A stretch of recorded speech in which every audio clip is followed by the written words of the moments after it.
They were writing verses of the Bible on the bombs, and they were putting crucifixes on the bombs that they were throwing on the Iraqis. If that was Muslims doing that, this is Europe's history. So all they do is fight each other. That's all we do. The 100 Years' War, the World War I, World War II. This is what Europeans do.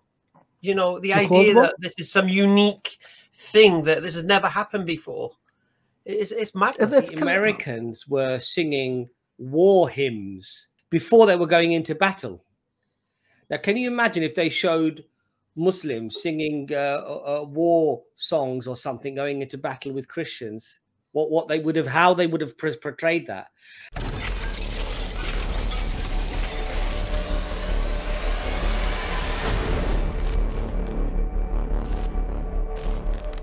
I don't know if I can mention the Russian-Ukrainian conflict, but a lot of people are unaware that the Ukrainian people used to be part of the Russian Orthodox Church. They were one church. And because of political differences, the Ukrainian Orthodox believers in Jesus Christ Jesus, they separated from the Russian church. So this took on a religious aspect to it. And you would find many videos on TikTok and on Twitter of Ukrainian Orthodox priests blessing the tanks and the weapons, and the same thing on the side. People seem to be unaware that there is a significant religious aspect to this conflict. And the Orthodox Church is suffering because of this. I don't see Christians crying out for peace over this, for the reunion of the Russian Patriarchate and Ukrainian Patriarchate. Where is their cry for justice and peace?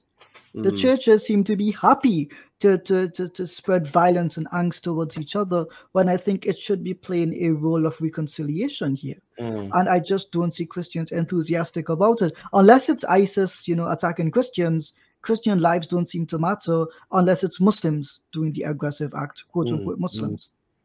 You have Christians fighting each other, it's crazy out there, to be honest with you. Do you know what I find really shocking about it all? About what do you feel? Ukraine, Russia, is this is in Europe. This is in Europe, and it's like, this is Europe's history. So all they do is fight each other.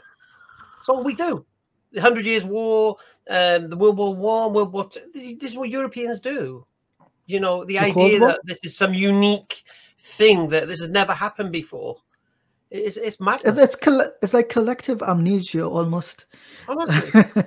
No, but also, Hamza, what's interesting is that if they're not fighting each other, then we Europeans are bombing somebody somewhere, right? Or Americans are either bomb. And the interesting thing here is this. We hear about this extremism, and this saying was being flaunted, and it was being sort of spread very regularly on radio, and not all Muslims are terrorists, but all terrorists are Muslims.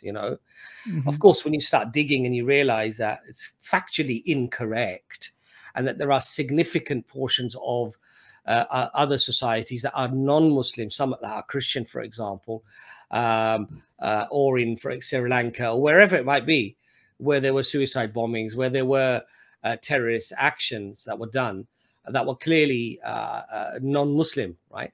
And yet, like you said, there's this amnesia. They don't want to know about that. They don't want to talk about that. Can you imagine? I mean, in the Gulf War, the Americans were singing war hymns, collective gatherings, war hymns, by the priest, by the person who was there, the pastor or whatever, before they were going into battle. Now, can you imagine if they showed Muslims singing war songs or something going into battle with Christians? What they would have, how they would have portrayed that? And did you know, Ijaz, that they were writing? And you can go on Google, and you can Google this, by the way. This is definitely not a lie. They were writing verses of the Bible on the bombs, and they were putting crucifixes on the bombs that they were throwing on the Iraqis. Yeah. So you can imagine now, if that was Muslims doing that, and they would say, look, it's a religious war. And Blair, Bush, they all cited religion in their speeches. Certainly Bush did several times, right? But they would have totally taken that out of context. They would have made this some sort of a religious thing. But obviously, if you're if you're not Muslim, then of course it's nothing to do with religion. It's something completely outside of religion. So I do find that there's a lot of hypocrisy. There's a lot of hypocrisy in terms of how things are portrayed, how things are shown, how things are judged, for example. You know what else was making me laugh?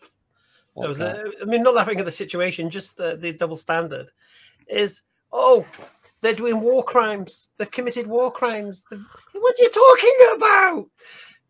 Look what is going on in Israel. Look when they attack Gaza and the phosphorus bombs they're using. Look at when Britain invaded Iraq and the killing of civilians. Was it shock and awe they called it? Indiscriminate killing is what they mean. Yeah. Flipping shock the world. Look how we don't care who we're killing. Yeah. And 10 years of sanctions. The moral police to say to Putin, "You're a bad man. You're a bad man, sir." Like, what are you talking about? Yeah. And they're saying, "Oh, they could be called in front of the Hague and this, that." Why wasn't Blair brought in front of the Hague? Just the double standards is exactly nothing. Exactly.